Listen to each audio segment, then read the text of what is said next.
Quixeramobim, sertão do Ceará. Da união de Vicente Mendes Maciel e Maria Joaquina de Jesus, nascia em 13 de março de 1830 Antônio Vicente Mendes Maciel, que mais tarde ficaria conhecido como Antônio Conselheiro. Os Maciéis, família numerosa e de poucas posses, se envolveram em conflitos com os poderosos araújos.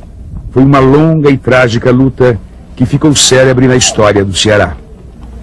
Pelo lado, eu me sinto muito alegre de pertencer à família de um herói, mas pelo outro, eu me sinto triste porque houve grande derramamento de sangue que não era para ver.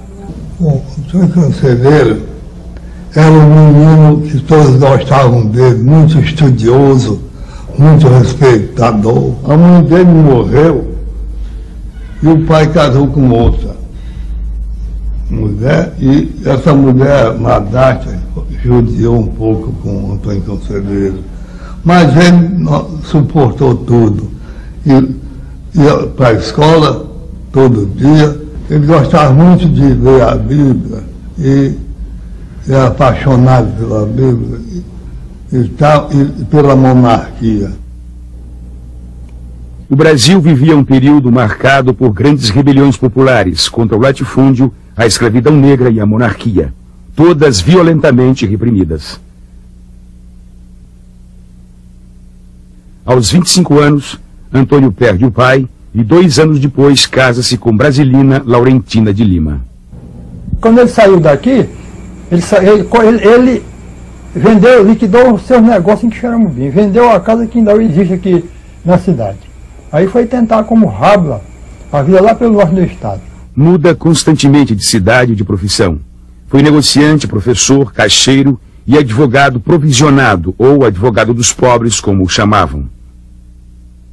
Em 1861, morava em Ipu com Brasilina e 2 filhos. Mas um dia surpreendeu a mulher com um furriel que ele frequentava a casa em colóquios amorosos. Profundamente abatido, Antônio abandona tudo e se retira para a Fazenda Tamboril, onde se dedica ao magistério. O relógio da saudade anda suspenso nas horas, só quem não ama não sente quando meu bem vai embora. Quando meu bem me visita, se estou doente, melhora, repita a mesma doença quando meu bem vai embora. Minuto parece hora, hora me parece dia, dia me parece ano, quando meu bem vai embora. Ele era poeta também, ele rimava. E a rima dele é poucas, mas eu aprendi. Antônio vai para Santa Quitéria e conhece Joana Imaginária, mulher meiga e mística que esculpia imagens de santos em barro e madeira. Com ela teve um filho chamado Joaquim Aprígio. Nessa época explode a Guerra do Paraguai, na qual o Brasil disputa influência política e domínios territoriais. Antônio tinha alma de andarilho e em 1865 parte novamente. Trabalhando como negociante de varejos, percorre os povoados da região, mas os fracassos comerciais e a influência do padre Biapina levam-no a abandonar o Ceará. O padre Biapina, antes de ser padre, era juiz de direito em Quixeramobim, e protegia os Maciéis. Aí deixou tudo e ordenou-se vigário e foi pegar o evangelho e começou a levantar a igreja e casa de caridade. E aí ele vendo, Antônio Conselheiro já era para pensar o misticismo, né? E vendo as pregações do padre Biapina, entregou de corpo e alma. Honório Villanova ouviu Antônio dizer, em 1873, que tinha uma missão a cumprir: erguer 25 igrejas, que não seriam, contudo, em terras do Ceará.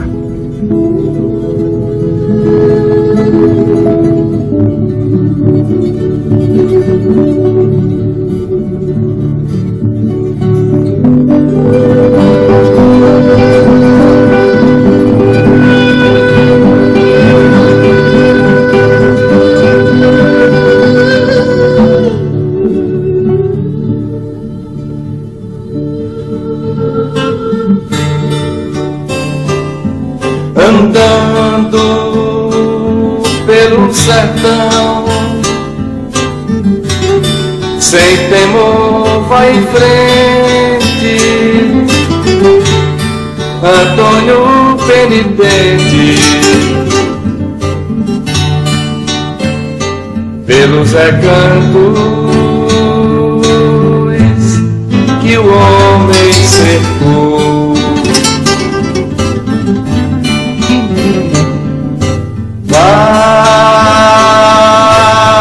Vai o velho guerreiro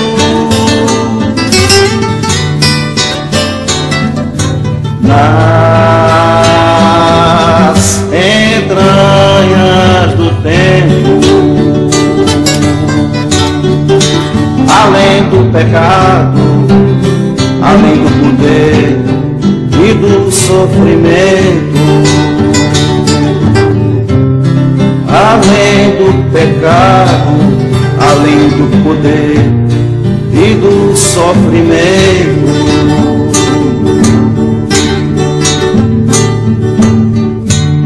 Sacode, sacode, sacode o fole pro povo aparecer.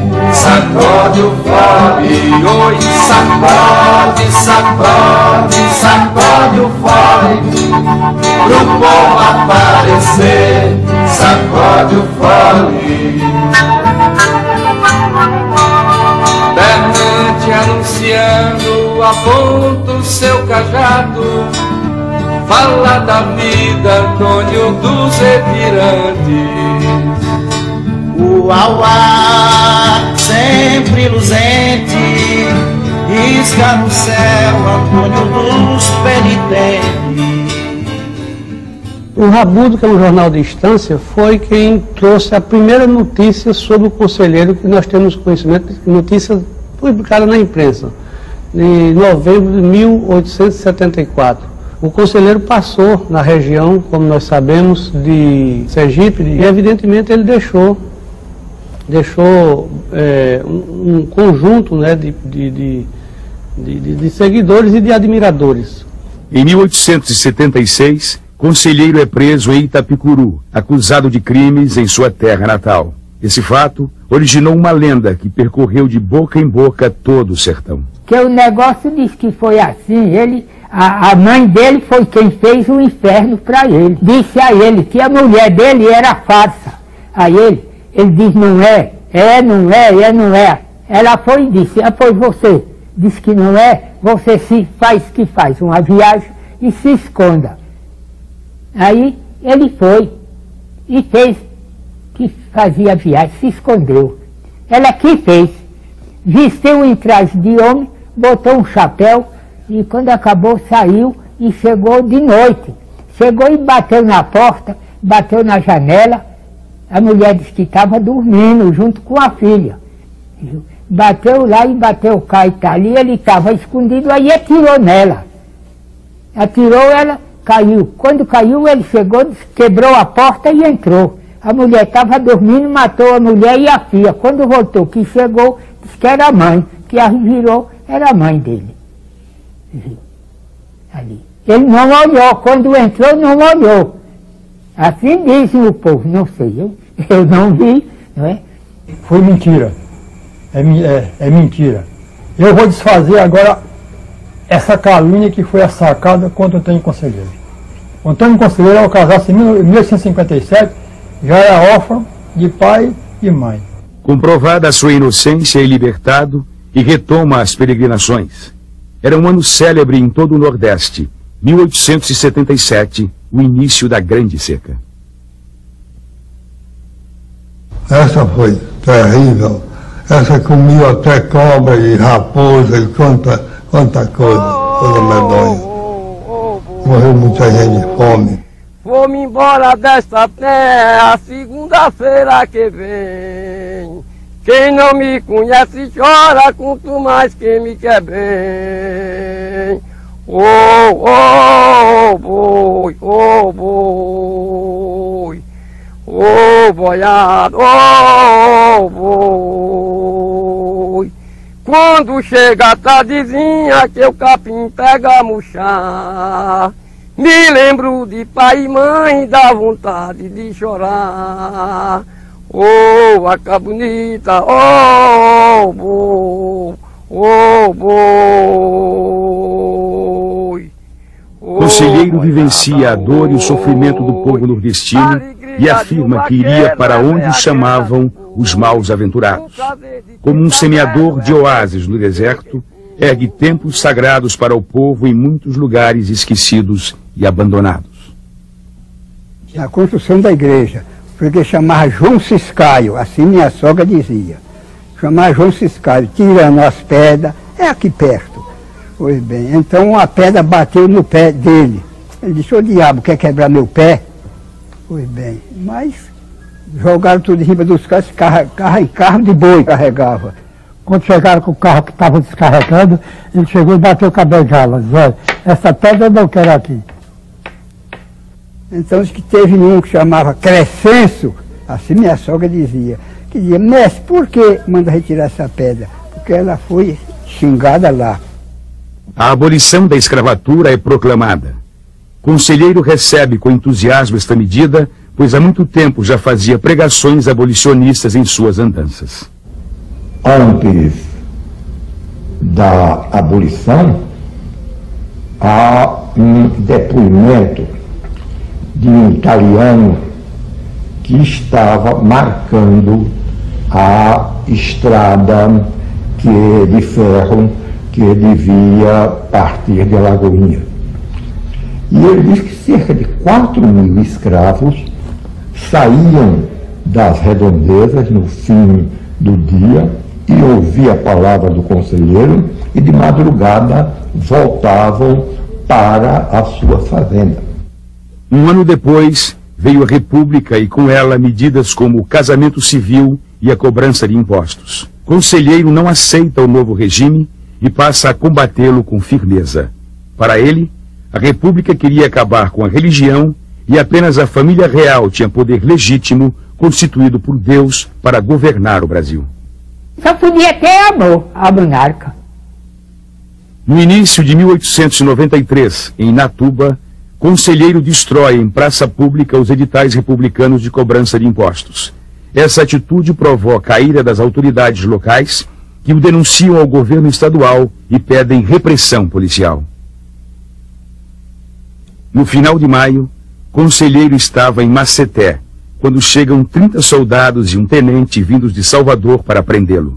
Seus seguidores, armados de garruchas e espingardas de caça, reagem, provocando a fuga desordenada da tropa. Maceté não há senão essas armas simples e o cacete.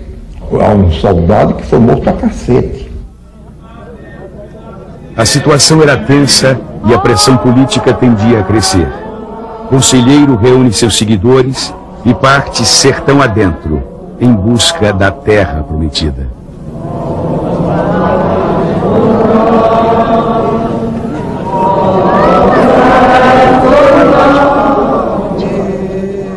Aí apareceu pelo sertão um monte que passou a cativar, tão belo que ajuntou o povo irmão, patrão e opressor não tinha lá.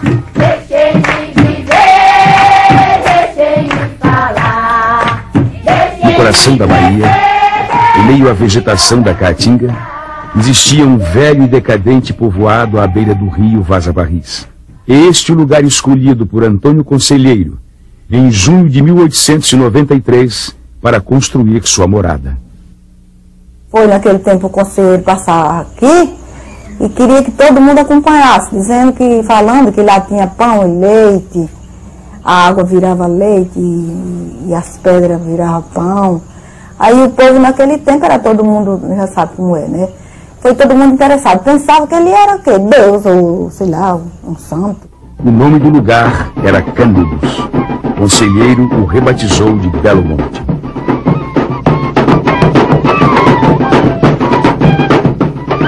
A inauguração da igreja foi uma grande festa, animada pelos fogos de Antônio Fogueteiro.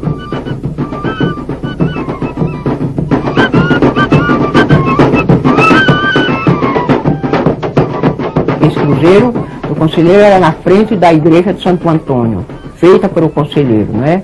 A primeira preocupação dele, enquanto a própria igreja e os outros poderes concentravam a terra, o conselheiro veio anunciando que a terra, com toda a sua força bíblica, a terra é do povo, a terra é de Deus, a terra é de vocês, ocupem-na. Porque a terra é um bem da vida, é um bem da criação. O arraial de Belo Monte se tornou uma lenda em todo o sertão nordestino. Então começou a fluir sertanejo, que deram o nome de jagunço. De toda a parte começou, tanto do Ceará como da Paraíba, todo o Nordeste, e mais ainda da Bahia. E ficaram tudo apaixonados pela doutrina dele. A igreja logo se tornou pequena para a multidão que se reunia à noite. Aí o conselheiro começava a fazer o sermão, aconselhando o povo, que queria que união, que Canudos não precisava nem de polícia, nem de delegado, nem de cobrador de imposto, essas coisas todas, não havia necessidade. Bebida de jeito nenhum, porque João Abade tomava todo cuidado. Ele ainda prendeu 2 que trouxe uma cachaça escondida. Prostituição não tem, porque o conselheiro pregava contra e o povo acreditava e não queria. Foi iniciada a construção da Igreja Nova. As doações para as obras vinham de vários pontos do estado. Aí quando viu toda a madeira, que mandou os 16 homens pegar e suspender, cadê? Não caminharam 10 metros, botaram no chão. Disse, não vai não, um peso horroroso. Vai, não vai, tornaram a pegar de novo, por abaixo. Aí ele disse, deixa aí, vamos ver como é que vai resolver. Principal. Aí foi bater lá onde ele estava, conselheiro. Tem um negócio uns 2 quilômetros, mais ou menos, foi lá. Chegou lá e disse, bom Jesus, o Antônio, a principal peça para a igreja, não há quem possa com ela. Já botei 16 homens e não está no lugar. Aí ele diz, é muito longe? Ele disse, não, é perto. Vamos lá, vamos. Aí saiu o conselheiro. Quando chegou lá, ele olhou para a peça, me disse o Zé Vicente. Olhou para a peça, pegou o cajado, deu 3 pancadas na ponta da cunheira, no meio deu 3 e na outra ponta gritou: rapaziada, pega o pau e vai embora. Aí, quando pegar, foram. A Praça das Igrejas era o centro da comunidade. Era circundada por inúmeros becos estreitos e entrelaçados, compostos de casas de taipa que eram construídas de forma desordenada e em grandes mutirões. O Honório Villanova disse que havia um verde muito constante em Canudos na época do conselheiro, que havia à margem do Vale da Barris uma agricultura de subsistência que alimentava o povo da região. Agora, Frei João Evangelista, quando esteve em Canudos em 95 e apresentou um relatório a respeito, ele disse que as condições de alimentação eram muito precárias, que o povo passava por grandes dificuldades. Disse ainda Honório Villanova: grande era Canudos do meu tempo. Quem tinha roça tratava da roça na beira do rio. Quem tinha gado tratava do gado. Quem tinha mulher e filhos tratava da mulher e dos filhos. De tudo se tratava, porque a nenhum pertencia, e era de todos, pequenos e grandes, na regra ensinada pelo peregrino. É uma sociedade solidária, fraterna, igualitária, em função da própria necessidade de criar os instrumentos e os elementos da subsistência de todos, né? Isso faz com que, efetivamente, Canudos seja uma grande experiência que a gente pode ousar chamar socialista. Entre a população de Canudos estavam muitos negros ex-escravos que, após a abolição, acompanharam o conselheiro. Os índios das aldeias Caimbé, Quiriri e Tuxá também eram uma presença marcante. Canudos, pelo fato do seu líder maior não ter reconhecido a República, não reconheceu automaticamente o governo republicano. Então Canudos praticamente era uma cidadela independente dentro do país. Eu acho até que a única comparação que se pode fazer com relação a Antônio Conselheiro, embora guardadas as devidas proporções, é o poder de Antônio Conselheiro só tem paralelo histórico nos faraós do Egito. Porque ele assumia todos os poderes, ele era executivo, ele era legislativo, ele era judiciário e ele era também Deus, como o faraó do Egito. Embora ele dissesse que não era Deus, aquela coisa que quando se ajoelhava para beijar os pés ele dizia: levante-se que Deus é outra pessoa, mas essa era a posição dele, o povo acreditava que ele era Deus. Então, nesse particular, Canudos era sui generis, não tinha semelhança com as outras cidades.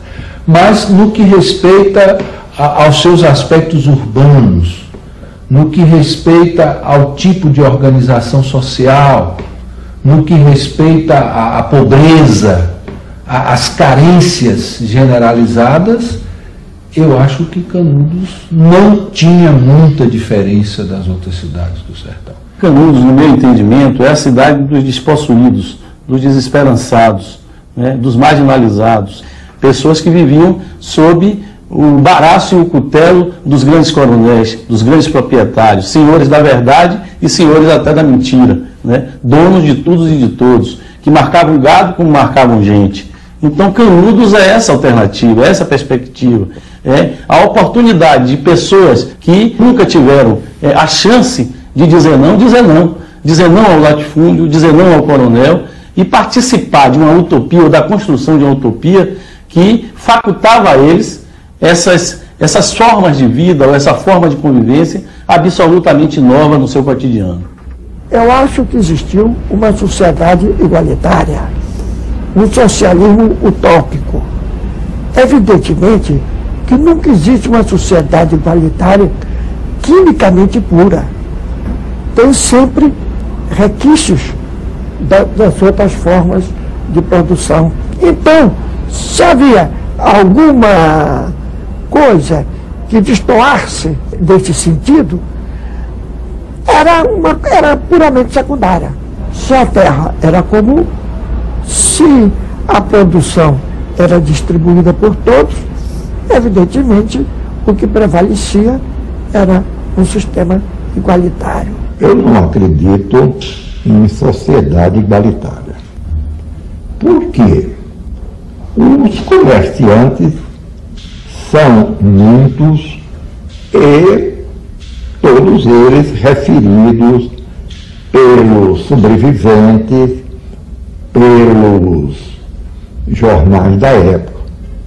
Antônio da Mota, Antônio Villanova, o Antônio dos Pocinhos, o Marciano de Sergipe, o Macambira, eram homens de recursos e tinham como que uma importância aí. Há uma carta publicada que diz assim: meu compadre, venha que eu tenho 3 casas para lhe vender.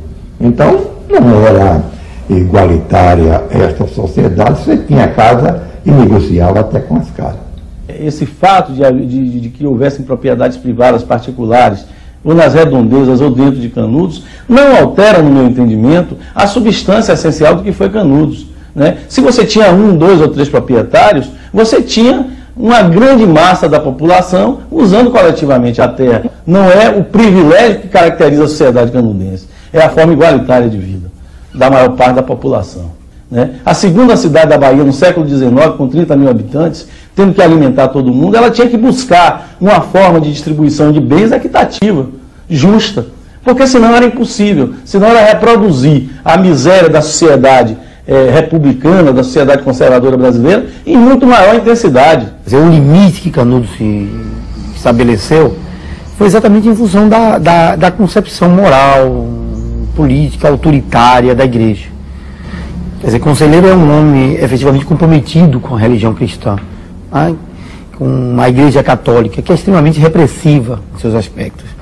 E isso não permitiu que se desenvolvesse plenamente o ambiente de liberdade, as concepções libertárias na vida e nas relações entre os homens, que, por exemplo, existia entre os índios, entre os negros, que foram, inclusive, agrupamentos fundamentais na formação de Canudos. No final de 1896, o padre Cícero enviou a Canudos o observador chamado Herculano. Conselheiro então lhe disse: haverão 4 fogos. Os 3 primeiros serão meus. O 4º eu entrego nas mãos do bom Jesus. É guerra que vai começar e haja fogo e haja guerra e haja guerra animar. Haja fogo e haja guerra e haja guerra animar. Morreu secretário, ficou general. Morreu secretário, ficou general. Matazinho das donzelas e ajudar-me a pelejar. Matazinho das donzelas ajudar-me a pelejar. Isso tudo é louvor, isso tudo é louvar. Isso tudo é louvor, isso tudo é louvar. O conselheiro precisava de madeira para a igreja nova em construção e a encomendou em Juazeiro. O pagamento foi antecipado, mas no prazo estabelecido, a madeira não foi entregue. Espalhou-se o boato de que Juazeiro seria invadida pelos conselheiristas. O juiz local tinha antigas divergências com o conselheiro e resolveu estimular o pânico na cidade.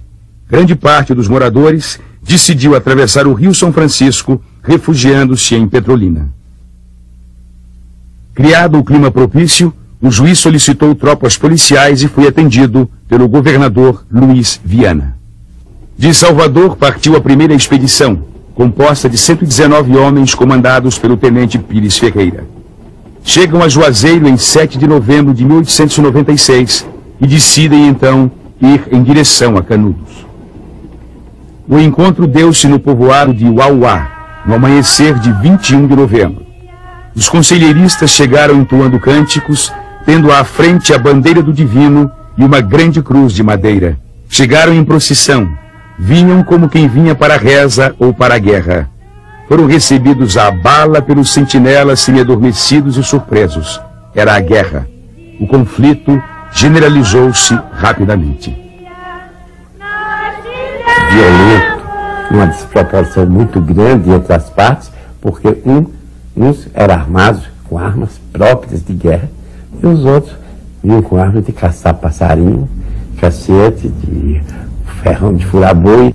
Passadas várias horas, os conselheiristas comandados por João Abade resolveram se retirar, deixando para trás dezenas de companheiros mortos e um quadro desolador. Quando a polícia se sentiu batida, indignou-se com as principais pessoas da terra, inclusive os que o hospedaram, os chefes locais. Pires Ferreira, não contendo a indignação, ele baixou fogo no Auá. O Auá foi queimado por eles. A expedição não tinha mais forças nem coragem para atacar Canudos. Naquela mesma tarde, retornaram para Juazeiro com o saldo de 8 mortos e 17 feridos. Que tinha se dado esse fogo no Auá, pois bom, com 3 dias o conselheiro mandou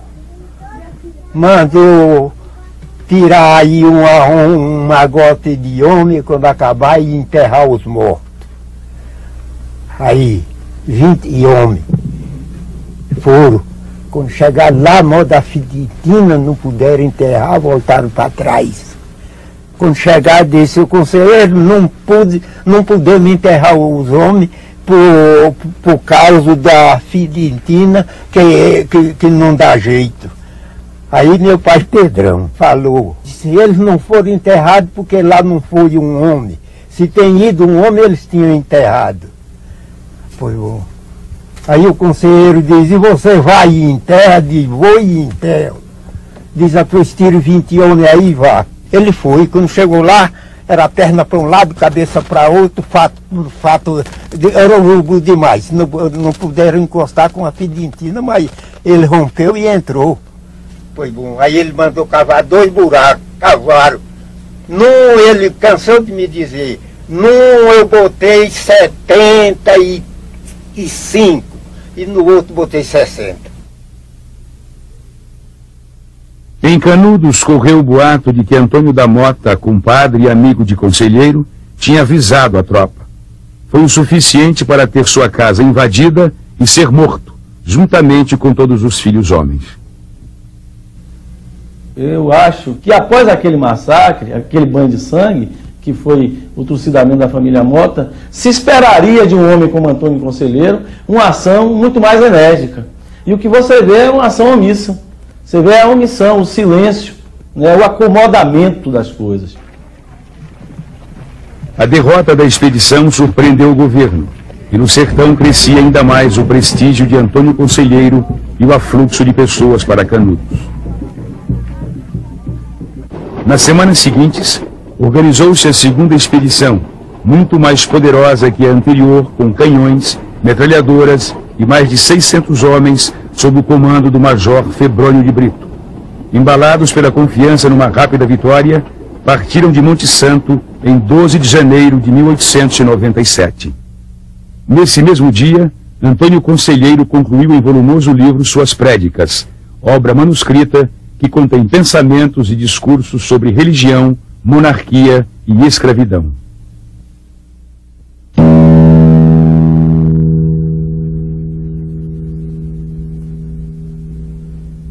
No amanhecer do dia 18, a expedição atravessava a Serra do Cambaio quando um forte tiroteio, vindo de todos os lados, anunciou a emboscada.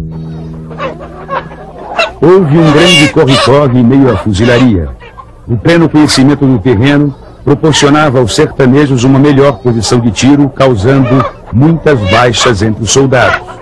A luta durou mais de 5 horas, quando finalmente a força militar prevaleceu e avançou, deixando muitas perdas entre os conselheiristas. No fim da tarde, a expedição acampou à beira da Lagoa do Cipó. Na manhã seguinte, houve um novo ataque, desta vez mais compacto e direto. Sem o abrigo das serras e rochedos, lutavam corpo a corpo, no terrível confronto dos punhais. No final do combate, inúmeros corpos restavam estendidos no chão, a maioria de conselheiristas. A lagoa tinha mudado de cor e de nome. Desde então passou a se chamar Lagoa do Sangue. Há um médico que participou da segunda expedição, o doutor Edgar Henrique Albertazzi, deixou umas memórias sobre a expedição Febrônio de Brito e disse que encontrou muitos cadáveres tendo ao lado um arco e uma flecha. Quer dizer, que eram indígenas que estavam combatendo. A tropa contou 10 mortos e 70 feridos. Estavam arrasados e resolveram bater em retirada. Na volta, os soldados, maltrapilhos, com fome e arrastando consigo os feridos e os canhões, percorreram parte do caminho fustigados pelas emboscadas ardilosas organizadas por Pajeú. Escapa, soldado, quem quiser ficar aqui, quem quiser morrer, boa, há de nascer de uma vez, quem chegar a Gangua. A derrota contundente intranquilizou o governo e toda a elite nacional. Canudos passa a ser visto como um reduto monarquista e a opinião pública era levada a crer no lema "A República em Perigo". Mais que depressa, buscou-se organizar outra expedição. Machado de Assis é das poucas vozes contrárias e escreve no Gazeta de Notícias: protesto contra a perseguição que se está fazendo a agente de Antônio Conselheiro. Sob grande ovação popular, partiu de Salvador no início de fevereiro a terceira expedição. Depois de 2 grandes fracassos militares, seguia com a responsabilidade de lavar a honra do exército. Levava 1.500 homens, 15 milhões de cartuchos e 6 canhões Krupp. No comando, o terrível coronel Moreira César, apelidado de Corta-Cabeças. Ao chegar a Queimadas, Moreira César telegrafou ao governador Luiz Viana dizendo: "Só temo que o fanático Antônio Conselheiro não nos espere." A confiança na vitória era total.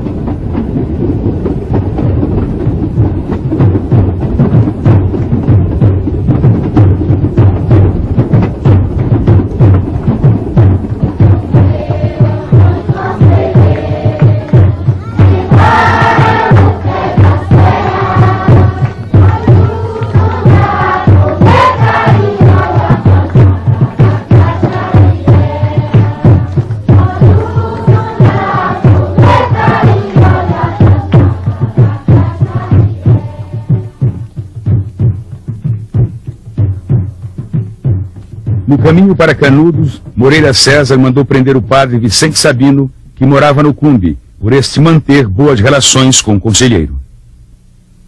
Ele era ateu, Moreira César, terrível, ateu terrível. Na manhã deste dia, pela primeira vez em toda a campanha, os soldados avistaram Canudos.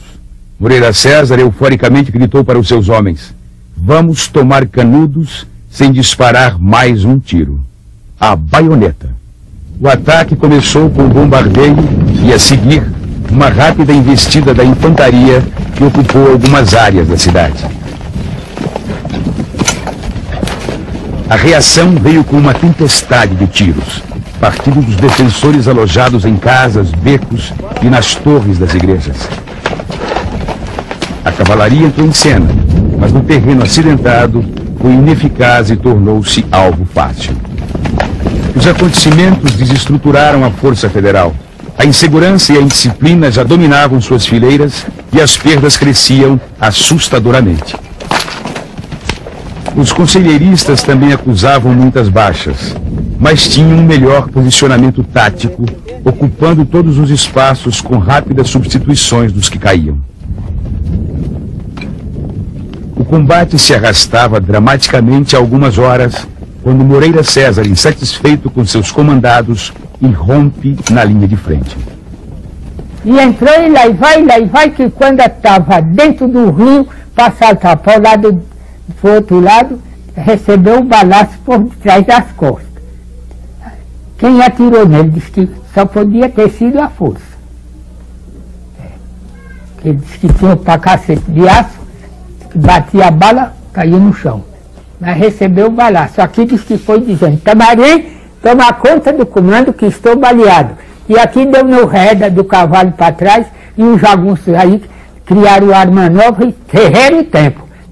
Deu-se o recuo para o abrigo do Alto do Mário. O coronel Tamarindo, muito abatido, nada fez. O sol começava a se pôr. Em um cenário sangrento e doloroso, a luta havia terminado por hora.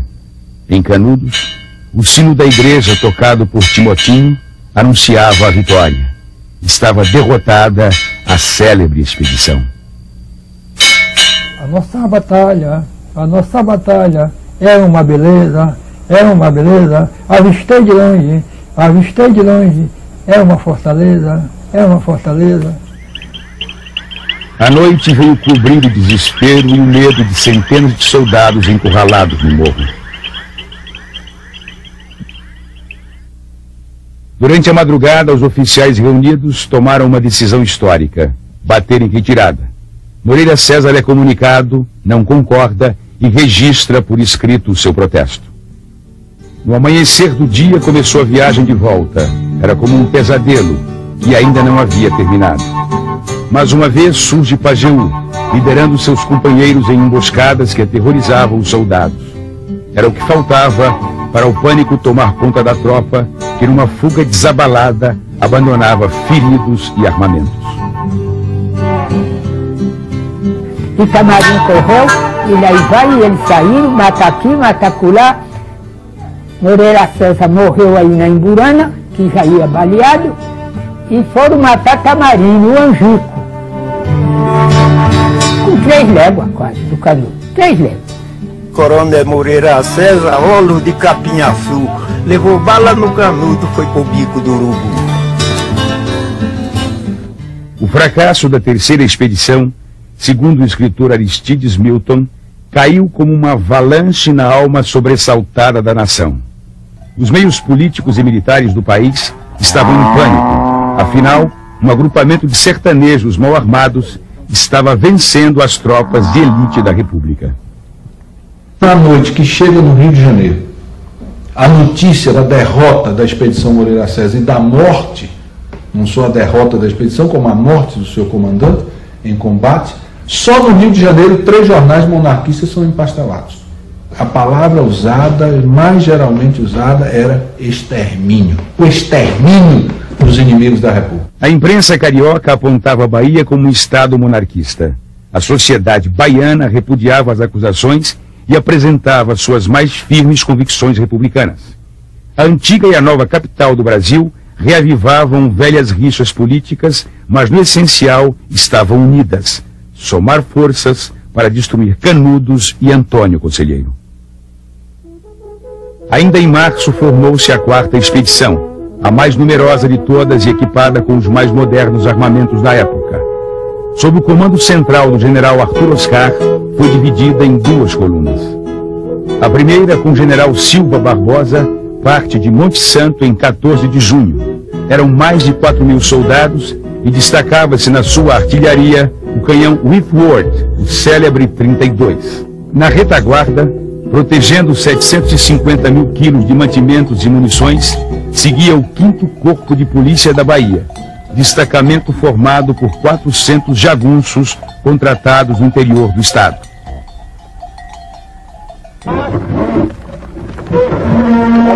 O comboio se estendia por vários quilômetros em marcha lenta e fragmentada. Além das dificuldades no transporte dos canhões, ainda sofriam rápidas emboscadas de Pajeú.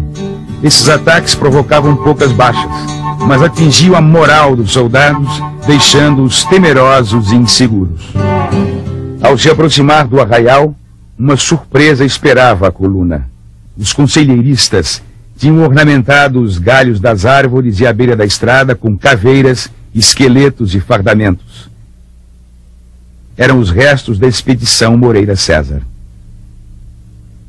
A 2ª coluna, com o general Cláudio Savagé, partiu de Sergipe, se agrupando em Jeremoabo, de onde 2.500 homens prosseguiram em 16 de junho.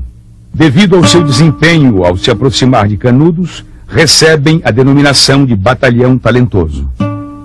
este apelido vem depois do combate de Cocorobó, que foi realmente o primeiro e um dos poucos confrontos em que as tropas do exército venceram francamente os jagunços. As circunstâncias para as tropas do exército eram as piores possíveis.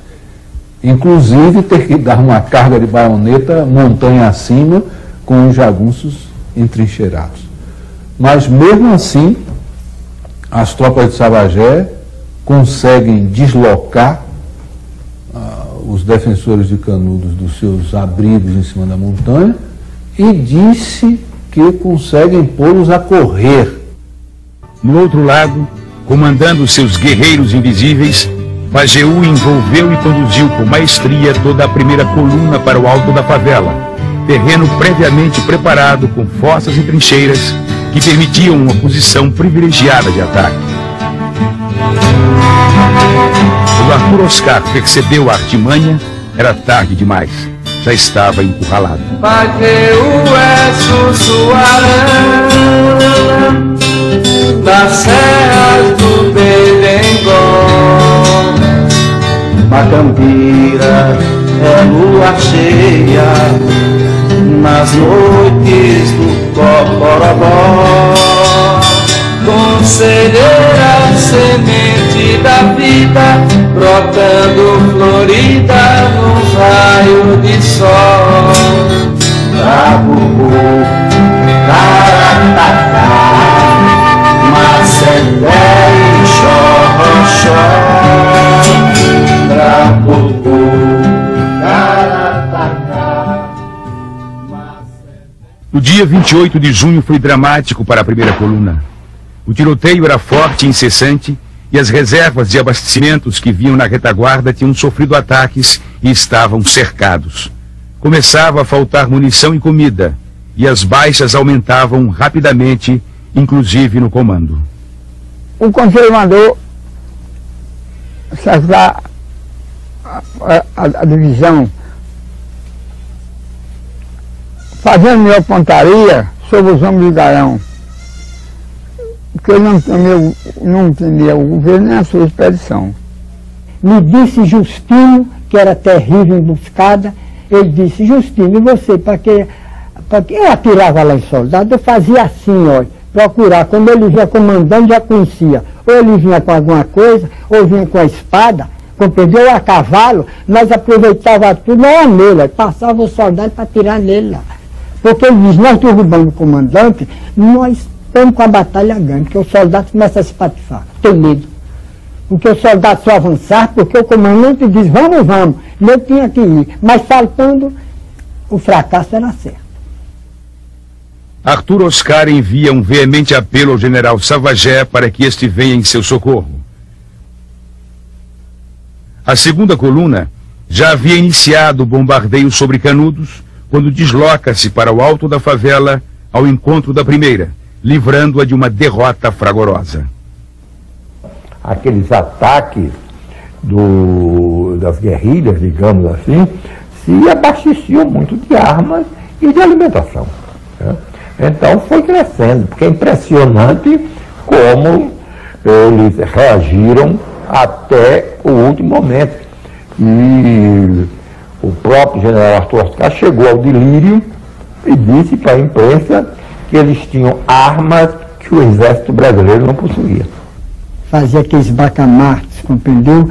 E a pólvora era feita aí em Canudos, com a emburana seca, queimada, com salitre da serra do Bendegó, é de uma serra que dava lá, compreendeu? Ainda hoje existe. Lá veio um homem que chamava Galdino, que era feitor de pólvora, compreendeu? Então ele é quem preparava, esse Galdino, me disse Serafim.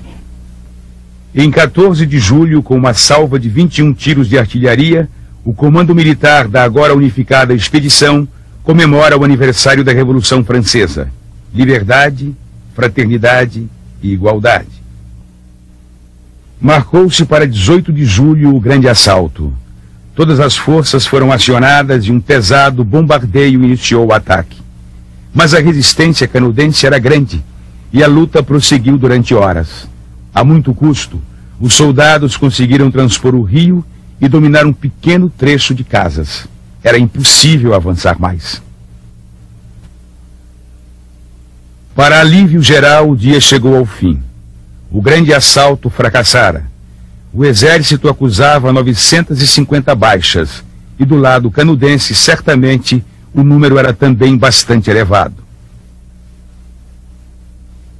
Restavam algumas horas da noite para confortar na penumbra a dor dos feridos e aquecer com a terra sertaneja a frieza dos mortos insepultos. Ainda vi muito cadáver seco ali naquelas barracas. Cada corpão aí estirado aí morto. Seco, seco. Arthur Oscar pede urgente reforço ao governo federal. Afirma já ter mais de 1.700 baixas e que nem em 5 anos de guerra do Paraguai viu coisa parecida. A opinião pública estava histérica. 8 dos principais jornais do país enviaram correspondentes ao palco da luta. E as notícias não conseguiam explicar tanta dificuldade e demora de um exército bem equipado, formado por tropas de 17 estados brasileiros, em destruir um reduto sertanejo. Os habitantes de Canudos se defenderam de uma agressão e se defenderam até as últimas consequências, porque eles estavam lutando por uma causa que era bem próxima, enquanto os soldados vinham lutar em nome da República, cuja República nem todos estavam, digamos assim, imbuídos desse sentido do ideal da República. No acampamento militar, as condições de higiene e saúde eram péssimas e um surto de varíola começava a se alastrar. De Salvador, segue apressadamente um grupo voluntário de estudantes de medicina. Neste ambiente, cresciam a indisciplina e as deserções. Há uma declaração, eu creio que é do Dantas Barreto, que duvidava da fidelidade das tropas de Sergipe e da Bahia, que tendiam a passar para o lado de Canudos. Em Canudos, a situação também era muito grave. Diariamente, a cidade sofria um bombardeio incessante, mas impressionava a tropa a postura em combate dos sertanejos. Nunca tocavam em dinheiro o objeto de valor dos soldados mortos e jamais abandonavam na frente de luta seus companheiros feridos que eram tratados pelo médico do arraial. Ele curava o Mané Quadrado, ele era um caboclo do Rudelo. Ele veio para Canudos, o serviço dele era esse, curando. Aqueles baleados, tudo ele fazia o serviço. Banhava, tirava o anticasco. No Di Serafim, que assistiu muito isso, ele conhecido o caboclo. Tirava o anticasco da amburana de cheiro, cozinhava aquela água, tirava agora um amadeiro que tem lá, chama do brabo, compreendeu? Tirava aquelas lascas e assava aqui até torrar. Quando torrava, pisava e lavava com a água da umburana de cheiro e botava aquele pozinho fino da folha do umbu brabo. E com aquilo não dava o teto nem nada, a pessoa vinha sarar. Em 10 de agosto parte o reforço da famosa Brigada Girard, formada por 1.100 homens que ao longo do caminho foi se reduzindo drasticamente. A proximidade do cenário da guerra provocava uma crescente onda de pedidos de baixa. A até então intrépida brigada chegou ao alto da favela com 800 homens amedrontados e o apelido nada lisonjeiro de Mimosa. As táticas usadas pelos conselheiristas era aquilo que a gente hoje chama guerra de guerrilhas, né? Inicialmente, pelo menos, eles caçavam homens, como se caça animais. E como todo homem do sertão, ainda hoje, caça para garantir sua sobrevivência. Toda essa capacidade de caçar animais foi transferida para a caça aos soldados. Quando o soldado fumava, ele quase deitadinho no chão. Quando eu dava, agora a minha mãe, a força quando estava, o tiro sai de uma vez. Agora os alunos já não tinha regra de briga, não é? Menino velho, garoto lindo, vamos logo guerrear. Menino velho, índio galego, vamos todos guerrear.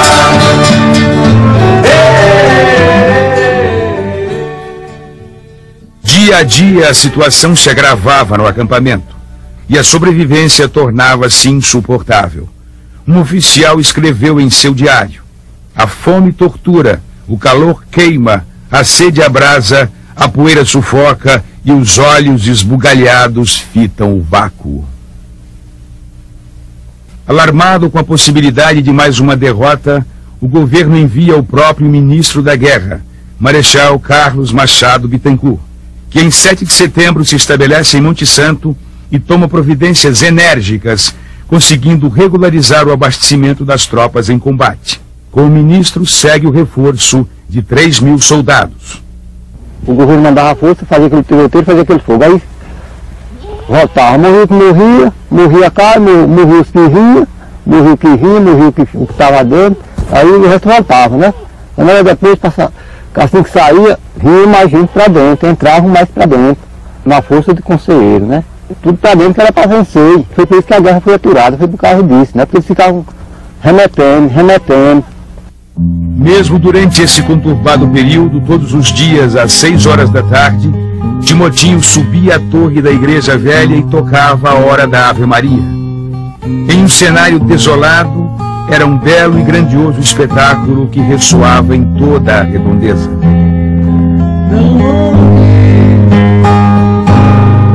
Alto Alegre se despede de mim que já o Timotinho acabou morrendo, Canudo, quando desabou o sino com a torre, já derrubado, já no fim, dia de setembro. Para derrubar a igreja custou caríssimo para ela ir abaixo. Mas com muita pancada de balas grossas, porque aqueles primeiros canhões 27, batia nada, não fazia nada. Foi que veio aquele. Ele trouxe o 32. Aí começou a usar o 32, que as balas eram 18 quilos também, que ainda peguei numa, entendeu? Era assim, retorcida, assim com o bico. Foi essa que começou a bombardear, afofar, até que derrubou a torre da igreja. Essa matadeira. Era chamar uma peça de matar a pessoa. Mas mesmo quando disparava, olha, as balas eram desse tamanho. E agora aquela cabeçona redonda que tratava ali. Quando disparava, acabava com o mundo. Eles então apelidaram, vamos quebrar a matadeira. Como saiu 11 para fazer isso. Sei até quem foi o chefe que se ofereceu. Foi Joaquim Mancambira. O conselheiro, ele disse assim, tanta imagem e tanto inocente, precisa credo acabar. Aí meu pai disse, e você sabe que o conselheiro vai-se embora ou vai morrer? Anoiteceu, não amanheceu, não teve quem ouvisse mais. Não sabem para que mundo deu, nem se morreu. Quando foi no outro dia, caçaram o conselheiro, morto não acharam. Eles não sabem.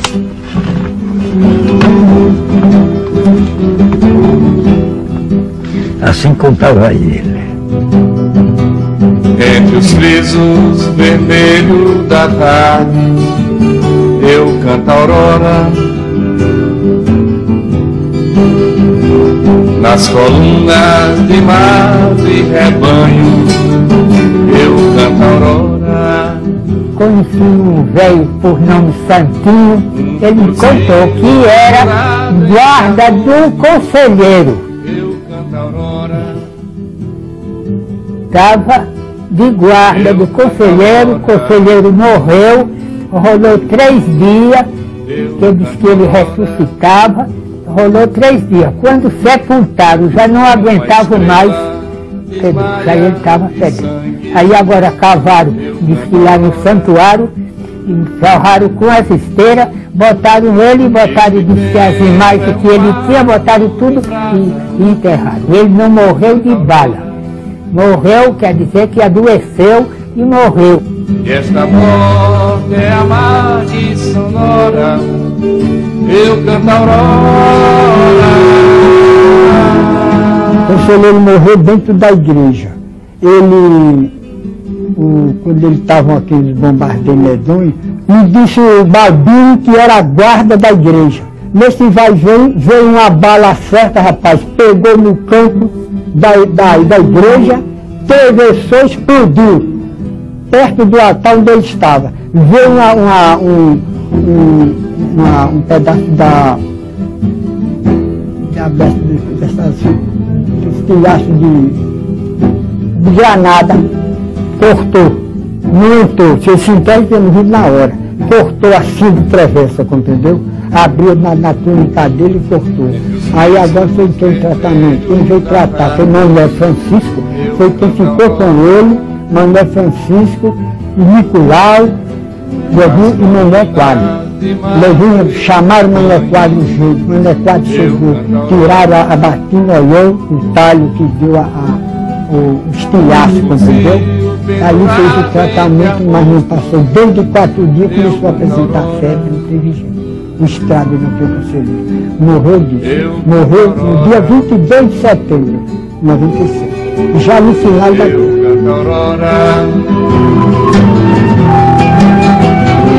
Uma estrela desmaia de sangue, eu canto a aurora. E este tempo é um marco de prata. O comando original de resistência canudense estava esfacelado. Estavam mortos Pajeú, João Abade, Macambira, José Venâncio e Norberto. O cerco militar apertava. Restava a estrada de Várzea da Ema como último canal de contato externo. Antônio Villanova, Pedrão, Manuel Ciríaco e Tizé se retiram logo após a morte de Conselheiro. Marciano de Sergipe ficou e disse: se o conselheiro morreu, eu também quero morrer.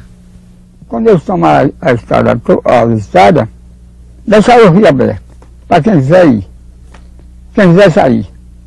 Mas não, nem todos quiserem sair. Para derramar o sangue para o bom Jesus. Não saía, não. Canudos estava totalmente sitiada. Em 1º de outubro, Arthur Oscar ordena um choque em toda a carga sobre o núcleo central de Casas, o último reduto conselheirista. Revelando mais uma surpreendente tática de guerrilha, os canudenses utilizavam fossas subterrâneas que interligavam as casas e permitiam ampla mobilidade de ação. Depois de várias horas de fogo cerrado, os soldados conquistam os escombros da Igreja Nova, a mais importante trincheira de resistência do Arraial.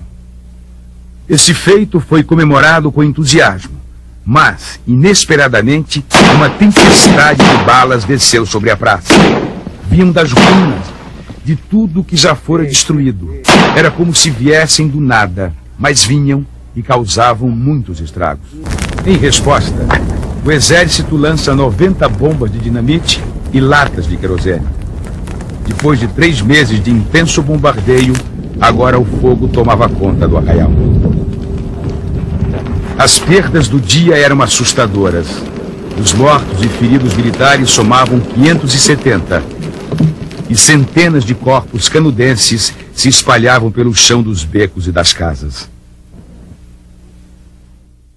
Quando você conversava com o Tizé, por exemplo, Manuel Ciríaco, o Pedrão, ou até uma outra pessoa mais velha, mulher, como Maria Grande e tal, eles em determinado momento conversavam com satisfação, né? Mas eu notava com os outros que eles conversavam com certo pavor determinadas fases da guerra, principalmente a fase final. Era como se ele dissesse: olha, nós morremos muitos, mas ganhamos. Depois nós morremos muitos, mas ganhamos. Finalmente, nós morremos quase todos e perdemos. Aí ele realmente retratava o sofrimento deles, o fato de perder o líder, a decepção, e como se dissesse assim, o mundo se acabou mesmo.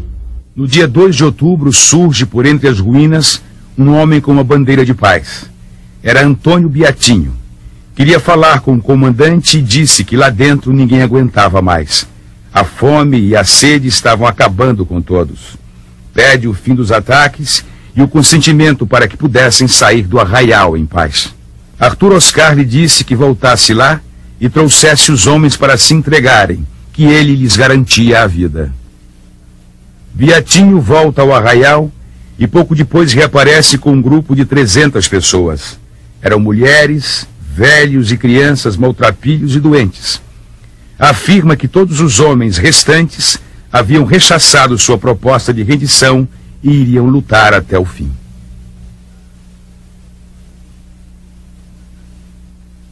O ataque prosseguiu com o fogo se alastrando vorazmente. Por cada beco, palmo a palmo, milhares de soldados avançavam sobre um cenário de fim de mundo. Era a tragédia e o horror sobre uma legião de corpos carbonizados em meio às cinzas dos 5.200 casebres. A preocupação dos generais, segundo Aristides Milton, era não deixar pedra sobre pedra, pois queriam que ali se plantasse a solidão e a morte. O exército lá recebeu a missão de destruir Canudos. Certo ou errado? Alguém superior ao exército deu esta ordem. Bem, foram feitas as expedições para lá. Canudos foi construída, dentro do nosso país. Era uma secessão. E essa secessão tinha que ser debelada. Isto aí, na minha concepção, não há dúvida. É um separatismo. Houve um separatismo. Ele criou um reino do Belo Monte dentro do país. Bem, agora, a maneira assodada que chegaram lá as expedições, aí já é outro problema. Era preciso que a República, que o positivismo, que a ciência militar se afirmasse de tal forma que nunca mais fosse questionado.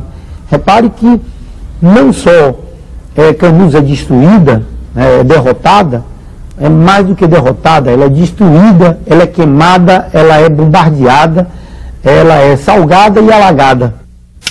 Nos últimos dias da guerra, aplicou-se largamente nos prisioneiros a gravata vermelha, como era chamada a degola, atingindo até mesmo Antônio Beatinho, que recebera pessoalmente do general a garantia de vida. A degola que foi assim, que metia o dedo nas ventas do freguês assim, quebrava assim para trás, passava o arfão, cabeça caía ali, o corpo ficava se batendo. A cabeça parece que simboliza, né, onde estão as ideias, onde está o projeto de uma sociedade diferente. Havia que cortar essa cabeça para que o projeto mesmo acabasse.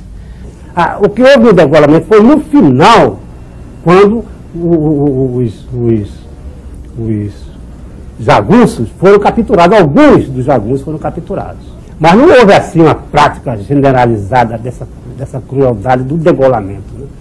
E os chefes mesmo, não há notícia que tenha havido chefes que tenham ordenado essa prática. O crime da degola, perpetrado em Canudos pelo Exército Brasileiro, é um crime inominável, imperdoável e que não deve ser esquecido. Né? E não se venha dizer que esse crime se deu à revelia da vontade das altas patentes que estavam em Canudos. Né? Porque não se degolou nenhum, nem dois, nem este ou aquele prisioneiro. Se degolaram centenas de prisioneiros com a conivência, com a onisciência e com a omissão das altas patentes dos oficiais que estavam em Canudos. Um foi preso, Arthur Oscar perguntou a ele: você quer ter sua liberdade? Na presença de Euclides da Cunha. Você quer ter sua liberdade? Ele disse: eu me deu aceito. A pedida: viva a liberdade e morra o conselheiro. Ele disse: viva, morra a República e viva o conselheiro. Ele disse: para isso não tem jeito, siga para Degola. Aí, a resposta foi duas duras assim. Diga viva a República, que ele deu a liberdade. Ele disse, viva Bom Jesus Conselheiro, e não a República. A resistência se manteve até o último homem na última trincheira de luta.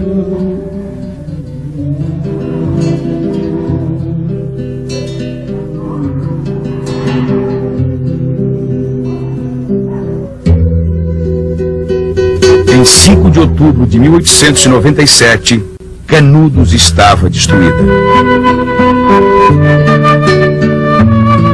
Ficou tudo acabado, olha. É tudo acabado. Quer dizer que aí nada, não estou dizendo, aí não ficou, só tinha, eu ainda me lembro que tinha aí os cacos velhos de casa e o cachorro. Cachorro disse que ficou aí, que era uma coisa ruim. O pessoal não podia nem andar. A missa foi muita, que era muita gente. O senhor calcule que morreu foi toda a gente. Foi toda a gente.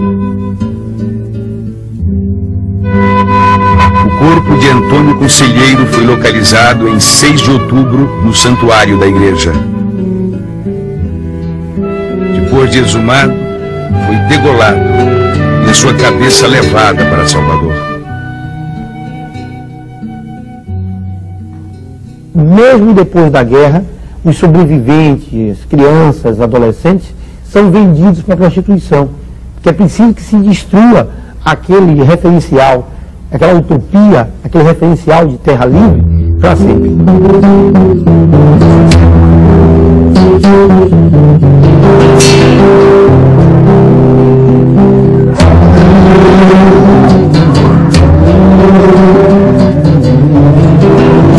Em 1969, Canudos novamente era destruída, desta vez pelas águas represadas do rio Vaza Barris. Eu acho que eles não deviam ter feito esse açude aí, por causa de este pessoal ter sido derramado esse sangue aí no canudo e ser coberto d'água.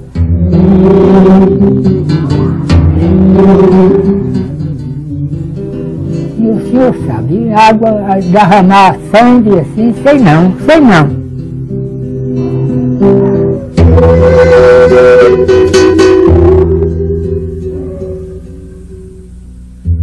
Dentro do Cocorobó ouviu-se um grito, por almas inundadas Raquel chorou, do horror da terra que se escuta gritos de dor.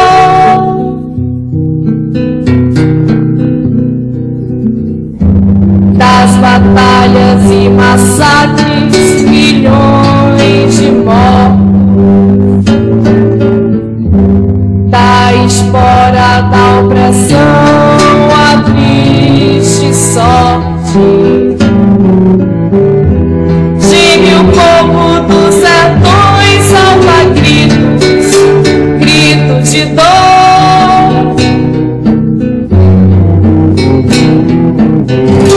Salve, salve, Canudo, roga a Deus, ó Maria, vem socorro e eleva, Cristo é seu guia.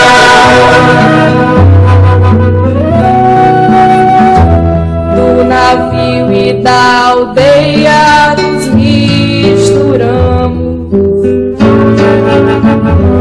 índios, negros e roceiros, a marca herdamos.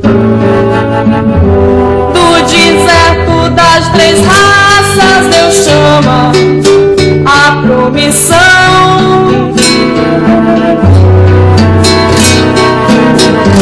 Salve, salve, Canudo,